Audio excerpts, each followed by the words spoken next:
dignity of labor. Labor, either of the head or the hand, is the lot of humanity. There are no exceptions to this rule. The rich who have toiled early and late for a competence find their present ease more unendurable than their past exertions, and the round of pleasures to which in other days they looked for a reward of their toil, in actual realization resolve themselves into drudgeries, often worse than those from which they vainly fancied they had escaped. The king on his throne is beset with cares, and the labor he performs is ofttimes far heavier than any borne by the poorest peasant in his dominions. The high and low alike acknowledge the universal sway of labor, that which is thus the common lot of mankind, and reigns with such universal sway cannot be otherwise than honorable in the highest degree.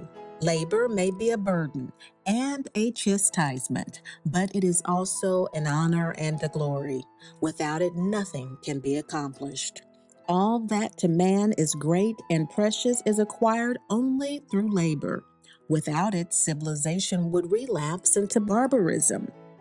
It is the forerunner and indisputable requisite to all the sweet influence of refinement. It is the herald of happiness and makes the desert to blossom as a garden of roses. It whitens the sea with sails and stretches bands of iron across the continent. It is labor that drives the plow, scatters the seed, and causes the fields to wave in golden harvests for the good of man. It gathers the grain and sends it to different regions of the earth to feed other millions toiling in less favored channels there. Labor gathers the gossamer web of the caterpillar, the cotton from the field, and the fleece from the flock, and weaves them into raiment soft, warm, and beautiful. The purple robe of royalty, the plain man's sober suit, the fantastic dress of the painted savage, and the fury coverings of Arctic lands are alike the results of its handiwork and proofs of its universal sway and honor. Labor molds the brick, splits the slate, and quarries the stone. It shapes the column and rears not only the humble village, but the gorgeous palace, the tapering spire, and stately dome. It is by labor that mankind have risen from a state of barbarism to the light of the present. It is only by labor that progression can continue. Labor, possessing such inherent dignity and being the grand measure of progress, it is most fitting that man should not taste life's greatest happiness, or wield great influence for good, or reach the summit of his ambitious resolves, save only as the result of long and patient labor. Life is a short day, but it is a working day and not a holiday. Man was made for action, and life is a mere scene for the exercise of the mind and engagement of the hand.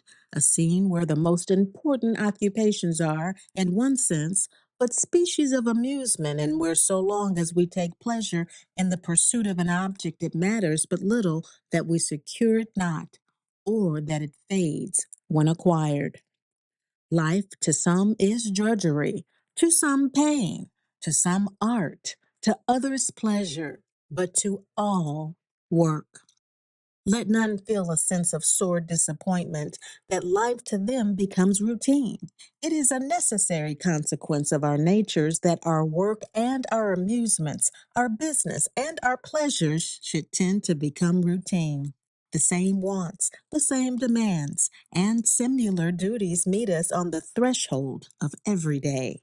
We look forward to some great occasion on which to display ourselves, some grand event in which to give proof of a heroic spirit, and complain of the petty routine of daily life. On the contrary, it is this succession of little duties, little works, apparently of no amount, which constitute the grand work of life. And we display true nobility when we cheerfully take these up and go forward, content to labor and to wait. Alas for the man or woman who has not learned to work. They are but poor creatures. They know not themselves. They depend on others for support. Let them not fancy they have a monopoly of enjoyment. They have missed the sweetest pleasure of life. Even the pleasure of self sufficient feeling born of vanquished difficulties. They know not the thrill of pleasure experienced by him who carries difficult projects to a successful termination. Each rest owes its deliciousness to toil, and no toil is so burdensome as the rest of him who has nothing to task and quicken his powers. They do not realize to their blind pride what labor has done for them. It was labor that rocked them in their cradle and nourished their pampered life. Without it, the very garments on their back would be unspun. He is indebted to toil for the meanest thing that ministers to his wants, save only the air of heaven, and even that, in God's wise providence, is breathed with labor. Labor explores the rich veins of deeply buried rocks, extracting the gold and silver, the copper and tin. Labor smelts the iron and molds it into 1,000 shapes for use and ornaments, from the massive pillar to the tiniest needle, from the ponderous anchor to the wire gauze, from the mighty flywheel of the engine to the polished pursed ring or glittering bead. Labor hews down the gnarled oak, shapes the timbers, builds the ship, and guides it over the deep, bringing to our shores the produce of every clime. But mere physical manual labor is not the sole end of life. It must be joined with higher means of improvement, or it degrades instead of exalts. The poorest laborer has intellect, heart, imagination, taste, as well as bones and muscles, and he is grievously wronged when compelled to exclusive drudgery for bodily subsistence. It is the condition of all outward comforts and improvements, whilst at the same time it conspires with higher means and influences in ministering to the vigor and growth of the mind. Not only has labor inherent dignity, but it is almost a necessity for mind as well as body. Man is an intelligence, sustained and preserved by bodily organs, and their active exercise is necessary to the enjoyment of health. It is not work, but overwork that is hurtful. It is not hard work that is injurious so much as monotonous, fagging, hopeless work. All hopeful work is healthy, and to be usefully and properly employed is one of the great secrets of happiness. Most interesting is the contemplation of the victories achieved by the hand of labor, victories far grander than any achieved by physical force on the field of battle, for its conquests are wrested from nature. The very elements are brought under subject. The very elements are brought under subjection and made to contribute to the good of man. It displays its triumph in 1,000 cities. It glories in shapes of beauty. It speaks in words of power. It makes the sinewy arm strong with liberty, the poor man's heart rich with content, crowns the swarthy and sweaty brow with honor, dignity, and peace. It is one of the best regulators of practical character. It evokes and disciplines obedience, self control, attention, application, and perseverance, giving a man deftness and skill in his physical calling, and aptitude and dexterity in the affairs of ordinary life. Work is the law of our being, the living principle that carries men and nations onward. Manual labor is a school in which men are placed to get energy of purpose and character, a vastly more important endowment than the learning of other schools. The laborer is placed indeed under hard masters, the power of physical elements, physical sufferings, and want. But these stern teachers do a work which no compassionate, intelligent friend could do for us. And true wisdom will bless Providence for this sharp necessity. Labor is not merely the grand instrument by which the earth is overspread with fruitfulness and beauty, the ocean subdued and matter wrought into innumerable forms for comfort and ornament. It has a far higher function, which is to give force to the will, efficiency, courage, the capacity of endurance, and of devotion to far reaching plans. We must ever remember that it is the intention only that disgraces, that all honest work is honorable.